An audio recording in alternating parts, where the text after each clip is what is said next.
ನಮ್ಮಲ್ಲಿ ಕನ್ನಡದಲ್ಲಿ ಒಂದು ಮಾತಿದೆ, ಬೆರಳು ತೋರಿಸಿದ್ರೆ ಹಸ್ತಾನೆ ನುಂಗೋದು ಅಂತ. ಅಂದರೆ it feels nice when we C people, ಏನೋ ಒಂದು ಆಪರ್ಚುನಿಟಿ ಸಿಕ್ಕಿರುತ್ತೆ, ಎಲ್ಲೋ ಒಂದು ಕಡೆ ದೇ ದೇರ್ ಆ್ಯಂಡ್ ಅದ್ರ ಸುತ್ತಮುತ್ತಲೇ ಕಲಿಯೋರಿಗೆ ಮೈಯೆಲ್ಲ ಕಣ್ಣಂತಾರಲ್ಲ. ಸೊ ಈ ಥರ ನಿನ್ನಲ್ಲಿ ಒಂದು ಗುಣ ಇದೆ ಅಂತ ನಿನಗೆ ಅವಾಗೆಲ್ಲ ಗೊತ್ತಾಗ್ತಾ ಆಯ್ತಾ? ಈ ಗುಣದ ಬಗ್ಗೆ ಗೊತ್ತಾಗ್ತಿರ್ಲಿಲ್ಲ, ಬಟ್ ಕೆಲವ್ರನ್ನ ಇರಿಟೇಟ್ ಮಾಡ್ತಿದ್ದೆ ಆ್ಯಂಡ್ ಅವ್ರು ನನ್ನ ವಾಪಸ್ ಇರಿಟೇಟ್ ಮಾಡೋರು. ಅಂದರೆ ಲೈಕ್ ತುಂಬ ಪ್ರಶ್ನೆ ಕೇಳ್ತಾ ಇದ್ನಲ್ಲ, ಎಲ್ಲರಿಗೂ ಅದೇ ಪೇಷನ್ಸ್ ಇರಲ್ಲ ಹೇಳ್ಕೊಡೋದಕ್ಕೆ. ಆ್ಯಂಡ್ ಒಬ್ಬ ಮಗು ಇವನಿಗೆ ಏನಕ್ಕೆ ಹೇಳ್ಕೊಡ್ಬೇಕು ಅನ್ನೋದು ಇರುತ್ತೆ.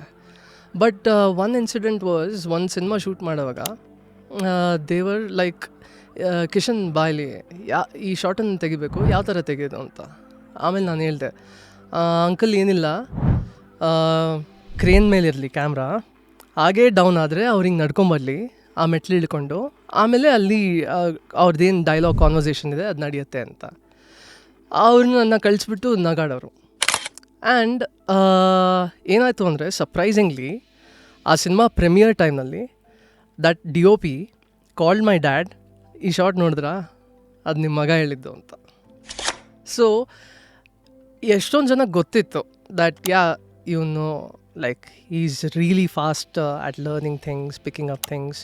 ಯಾರೂ ನನ್ನ ಸುತ್ತಲೂ ಇರೋರು, ಐ ಥಿಂಕ್ ಈವನ್ ನನ್ನ ಮನೆಯಲ್ಲೂ ಅಷ್ಟೇ ಅಥವಾ ಹೊರಗೂ ಅಷ್ಟೇ, ಯಾರೂ ನನ್ನ ಡಿಸ್ಕರೇಜ್ ಮಾಡಿದ್ದು ಅಥವಾ ಅದು ನಾನು ಯಾವತ್ತೂ ಮನಸ್ಸಿಗೆ ತೊಗೊತಾ ಇರಲಿಲ್ಲ. ಫುಲ್ ವಿಡಿಯೋನ ನೋಡಿ ಆನ್ ರ್ಯಾಪಿಡ್ ರಾಶ್ಮೀಸ್ ಯೂಟ್ಯೂಬ್ ಚಾನಲ್.